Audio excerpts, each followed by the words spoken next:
Hi, I'm Salvation again with a video about my third build in the Breach League. As I had some currency saved up, I decided to go for an expensive build. After lots of regrets and gear swaps, I ended up as a low-life Bladevortex Poison Necromancer. I started as Bladevortex Occultist, non-crit poison, spec'd into crit poison, spec'd that into crit elemental, and then again back to Bladevortex poison as Necromancer. I should maybe put this first, this isn't a cheap build at all. It costs a lot and it's not easy to replace some of the expensive parts with budget options. So this isn't a budget-friendly build at all. As Necromancer with poison, the weapon of choice is the Scourge. It adds 70% of double dipping damage by itself, and with the minion bonuses from the Necromancer Ascendancy, it adds up to a total of 160% of fully double dipping damage. It also opens up some options in the skill tree, as many minion damage nodes are along the path anyway. As Necromancer we can also use offering skills for ourselves.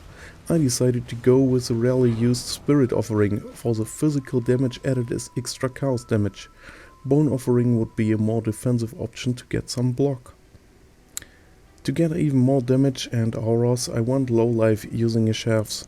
The aura setup is a triple blasphemy with vulnerability, temp chains and warlord's mark on mana and discipline plus clarity on life. A Dudrus damning is used to get the third curse. Another reason I wanted to try going low life was the new amulet presence of Shayula. That is just an amazing boost to the power of low life builds.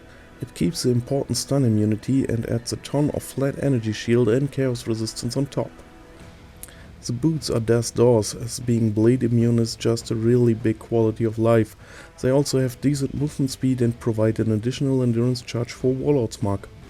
The leech I need comes from Warlord's Mark and the boot enchantment while clearing trash, and if I feel like needing more leech, I pop one of the two Atziri's promise flasks that I carry.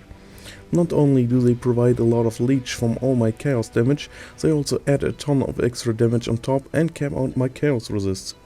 Since Rebirth is also an amazing flask that was added in the 2.5 patch. It removes burn, has 3 uses stored, a long duration and gives Unholy Might.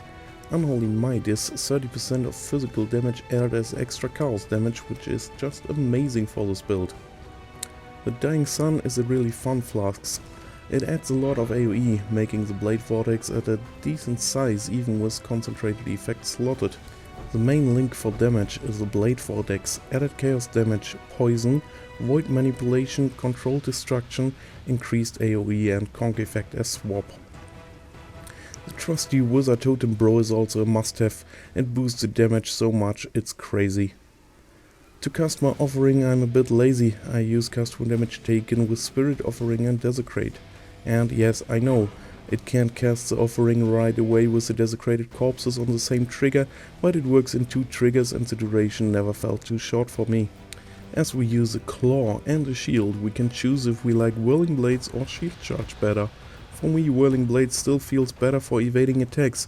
I'm just more used to it from using it a lot in the past. Overall, I really like the build as it is. It was a pretty big investment, but seeing that the first Uberkill was easier than ever before for me and the Shaper just melted, it seems to me like it was totally worth it. I still would like to free up some gem slots. This may be my biggest problem with this build. I would love to run Abyssal Cry to speed up the pack clearing, but it's hard to find sockets for it. The same thing for a cast when damage taken Immortal Call, I just don't have space for it. I will still work on improving the gear a little here and there, maybe get the helmet enchant and better jewels. If you think about rolling with this build with your stocked up currency, please check out the link in the video description with details about the skill tree, gear and gem setup. I hope you enjoyed this video. If you did, feel free to like and subscribe.